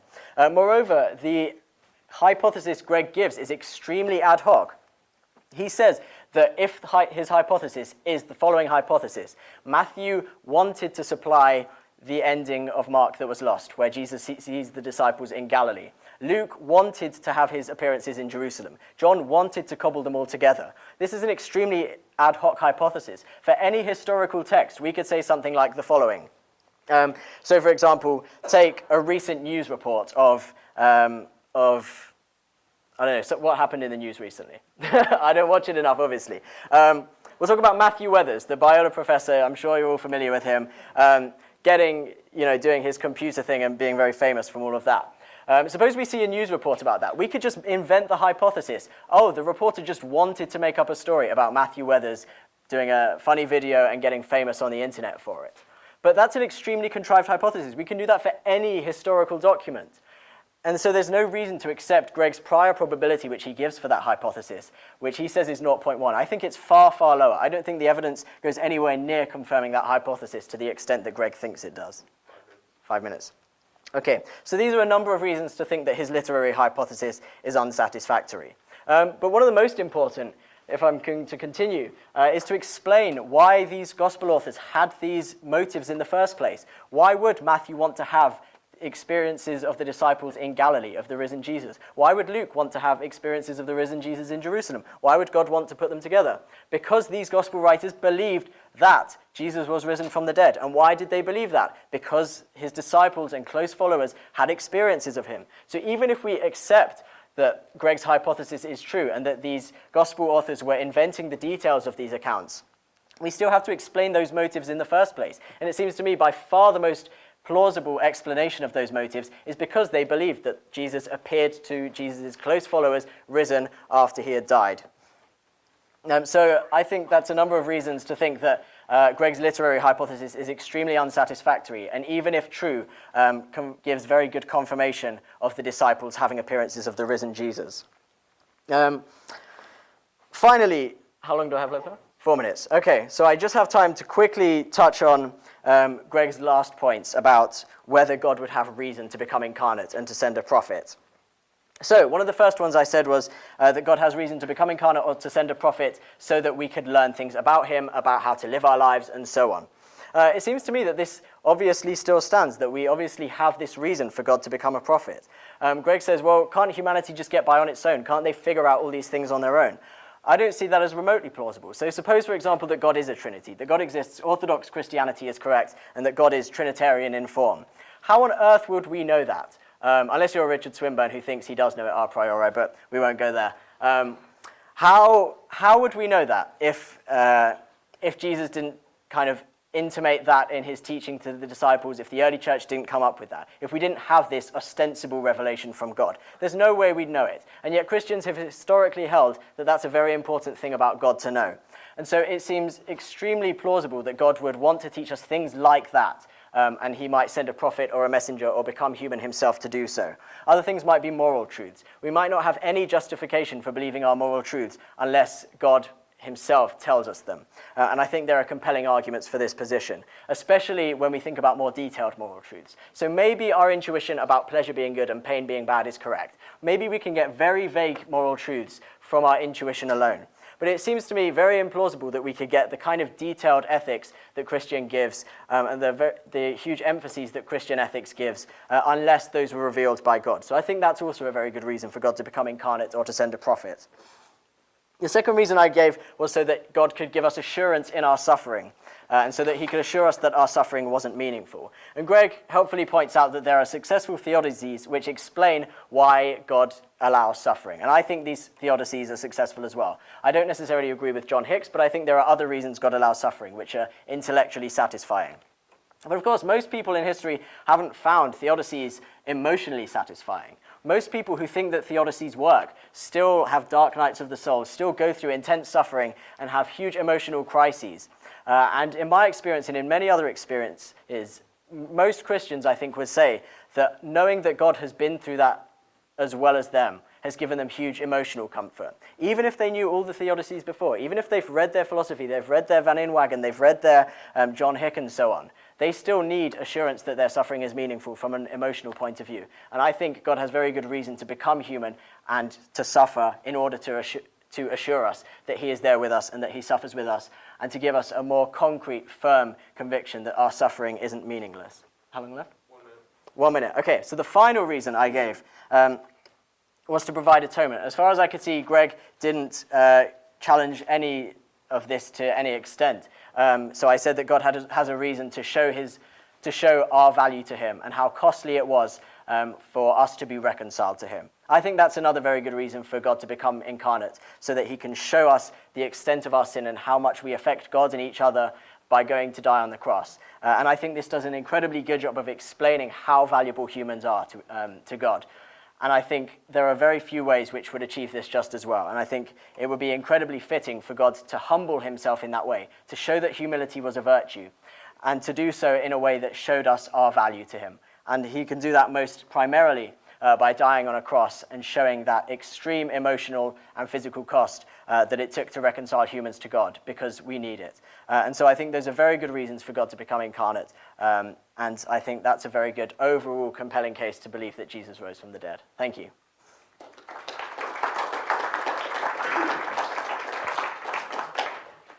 And we'll have 10-minute closing arguments from each of our presenters, starting now.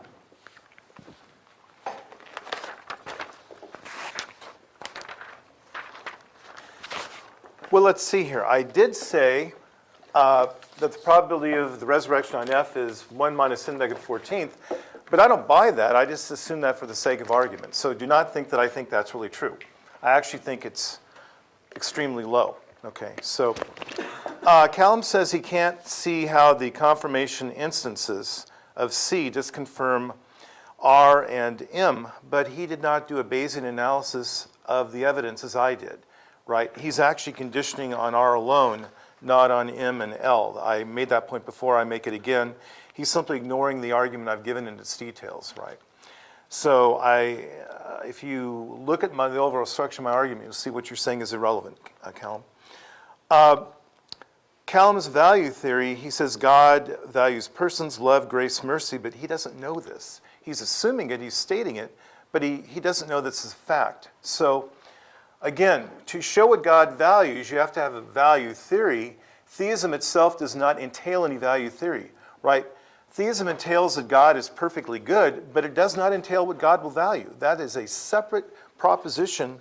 One has to first establish a separate value theory to get any kind of implications out of theism at all.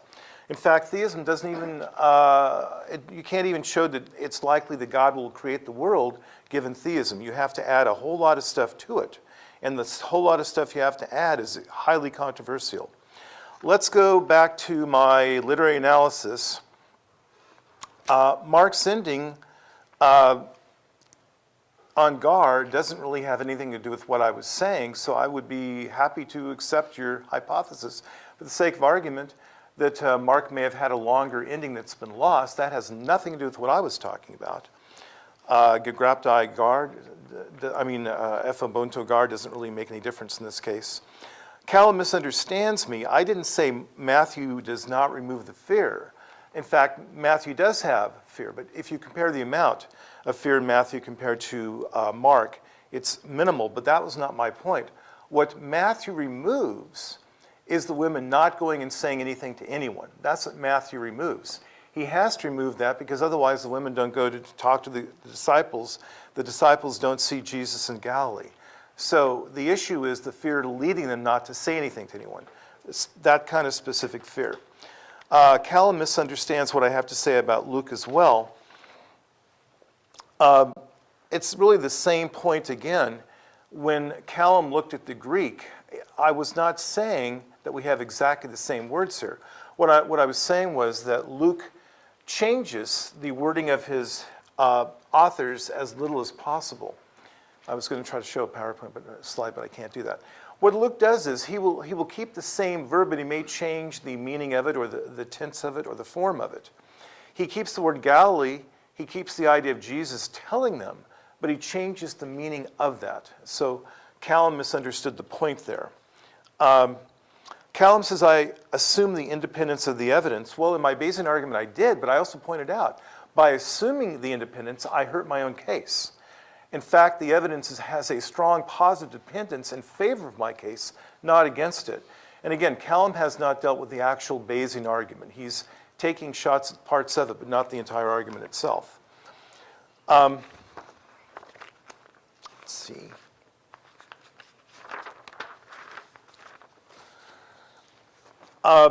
Again, I would argue we don't need God to send a prophet. Calum says, well, how would we know the Trinity is true? Well, first of all, Calum would have to prove the Trinity is true. This is simply a viciously circular argument, right? To say that God needs to send a prophet to tell us the Trinity is true presupposes a Trinitarian God, which we have not established yet. Calum says there's moral truths that need to be justified, but I don't see how sending a prophet and raising him from the dead is going to justify a moral truth, right? To justify a moral truth, you have to use morality, not a resurrection. Let's see. I guess what I would say to Calum is this. How can, if I am among the saved Christians because of the resurrection, if I'm any of you who go to Biola University, if I were my sister, how can I be happy in heaven if I know there's even one being who's either burning in hell forever? Calum doesn't believe in hell, but he does believe in eternal annihilation. So how can I be truly happy myself in heaven if I know that even one person who might have been saved is lost, right? How can you worship a God who would even try this?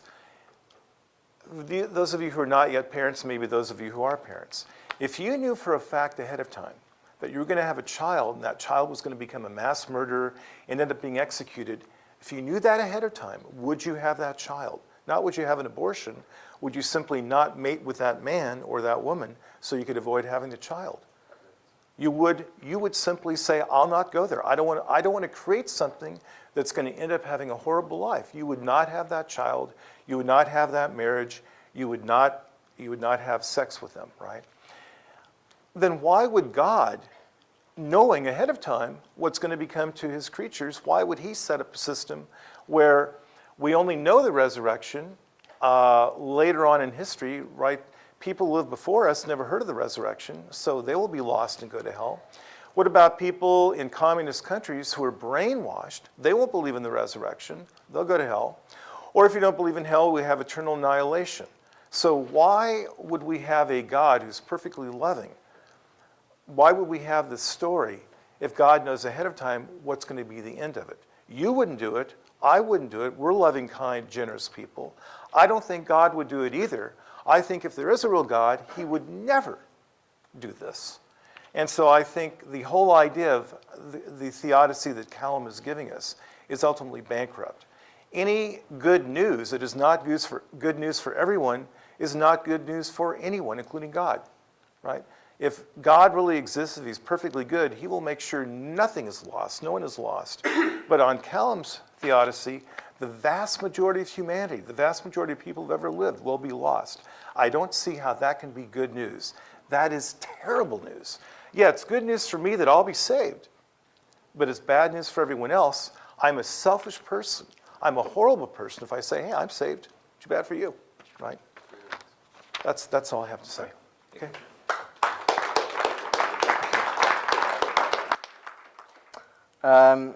Okay, so I'll just leave this hanging somewhere. Don't bother what's on the screen at the moment.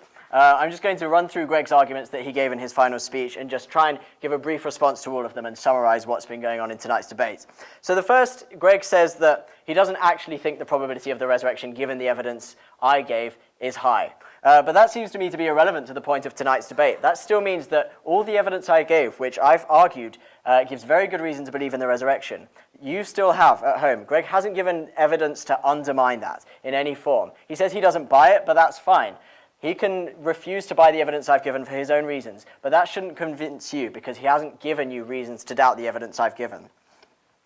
Greg says that my point about the laws of nature being completely expected on my hypothesis is irrelevant, but I fail to see how this is the case. So I said, suppose we're granting for the sake of argument, as we are, that the probability of the resurrection, given the evidence I gave, is very high.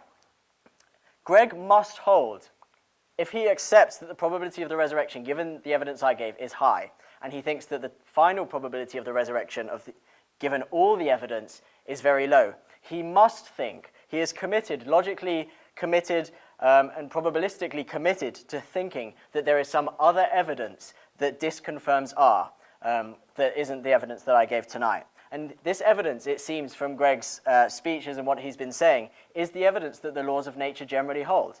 And as I've explained, this evidence is completely to be expected on my theory. My theory that God values relationships, he values moral responsibility, and so on. This predicts that the laws of nature would usually hold, and that's exactly the evidence we have.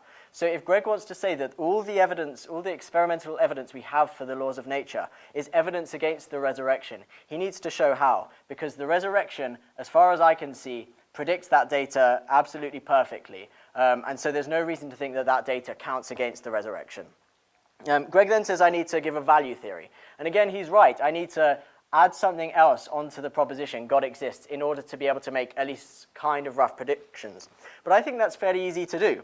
One way to do it might be just to use our intuition. We have at least vague intuitions about what's good. We think that relationships are good. Not many people dispute this. And so it seems that we can easily come up with some kind of plausible story.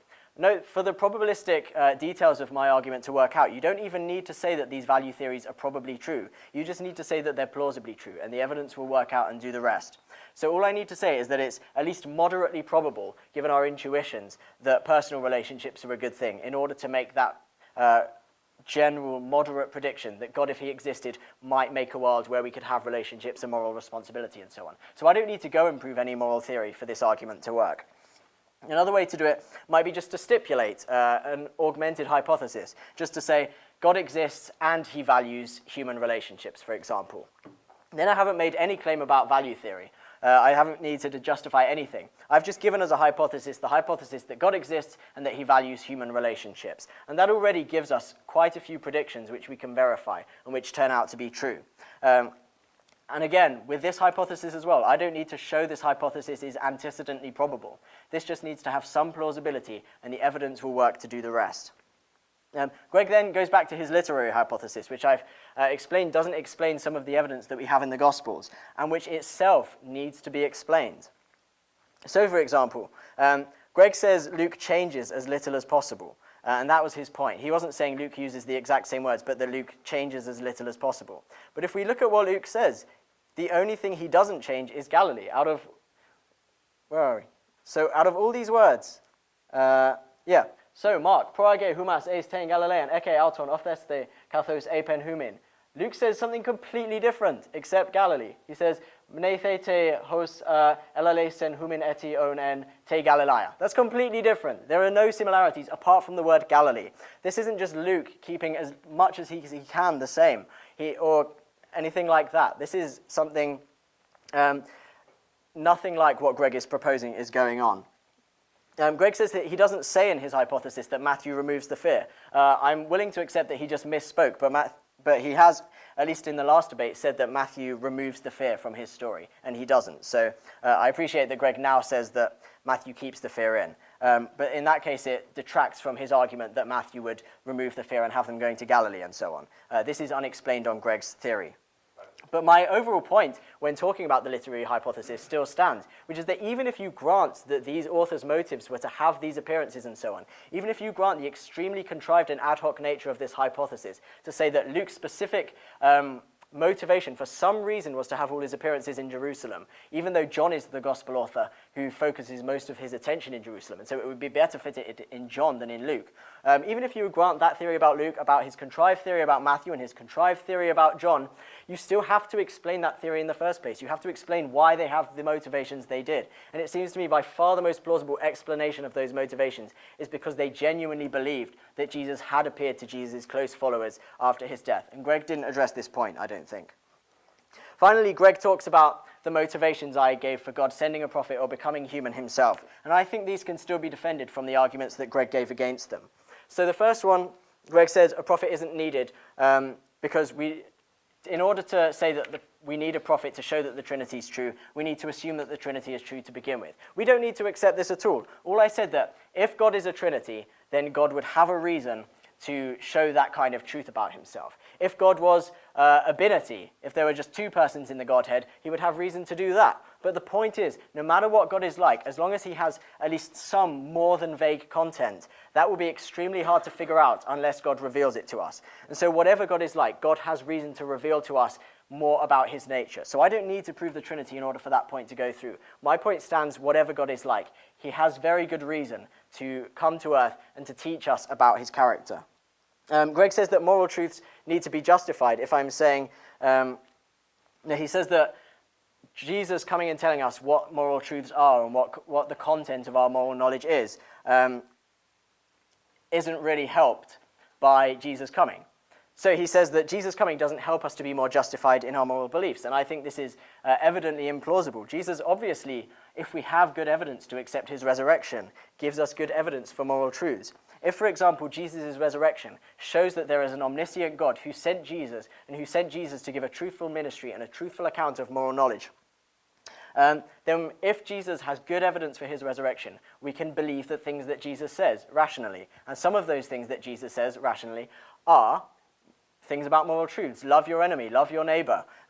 Don't demand back interest from those you take loans from. Don't swear oaths, and so on. All these things we can have incredibly good justification for if there's good evidence that Jesus rose from the dead. And I've argued that there is good evidence that Jesus rose from the dead.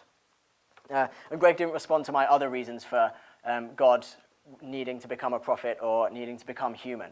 And so I'll leave those as they stand. Finally, Greg talks about the problem of hell. This is obviously an incredibly difficult topic to cover in the couple of minutes I have left, but I just want to say something very quickly in order to allay some of the fears that Greg might have given. The first thing is to say that I'm not hugely committed to annihilationism. I think the Bible is actually fairly ambiguous about much of the afterlife. I think it even leaves open the possibility of universalism. I'm not going to say I'm a universalist because I'm not, and I don't think it's probable, but I think the Bible at least leaves open that possibility where it talks about for example, Paul's epistle is talking about Jesus Christ coming and giving life to all and so on. There are at least hints of it, but I don't need to say that this is the probably true theory. I don't think it is, but it's at least a possibility. And so I think even that alone undercuts much of the force of Greg's argument. But Greg also says, well, why would God make things which will be annihilated? That seems like an incredibly cruel thing to do. Even if we reject the idea of eternal conscious torment and just say that annihilationism is true, that once we die, if we're not saved by God for eternal life, we're destroyed. Greg says only a cruel person would do this kind of thing, would make a person who they knew was going to be annihilated, never to exist again. But this is what atheists do the whole time. Atheists procreate. They have children who they think, and if they're right, if they're justified, know that these children are going to have a life and then not exist again. That doesn't seem to be an incredibly cruel thing at all. Atheists do this and they think it's completely a moral thing to do. So I don't see any implausibility in thinking that knowing that someone is eventually going to be annihilated, never to exist again, I don't see any plausibility in the idea that that is an incredibly cruel thing to do. Because I know many atheists who have done it, who think that their children are going to be destroyed forever, and those atheists are all wonderful people. So again, I simply don't see, even if annihilationism is true, that God has done anything horrifically wrong here. And I think there are numerous counterexamples against that idea. So, how long left? 20 seconds. So to conclude, I think the evidence I've given is sufficient. I think the evidence is incredibly strong historically. God has good reason. In Jesus, we see someone who God has given authority, who has claimed to be God, and so on. Jesus is the exact kind of person who fits the description we would expect if God was going to come to earth and be one of us, to assure us that our suffering wasn't meaningful, and to offer us the chance of eternal life. And I think that's an invitation well worth accepting. So thank you very much for listening. Well, again, on behalf of apologetics.com and the Master's program of Apologetics here at Biola, want to thank our two presenters this evening. How about another round of applause?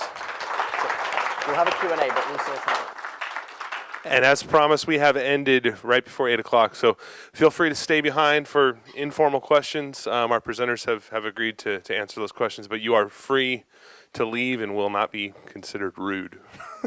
Have a wonderful evening. Thanks for coming.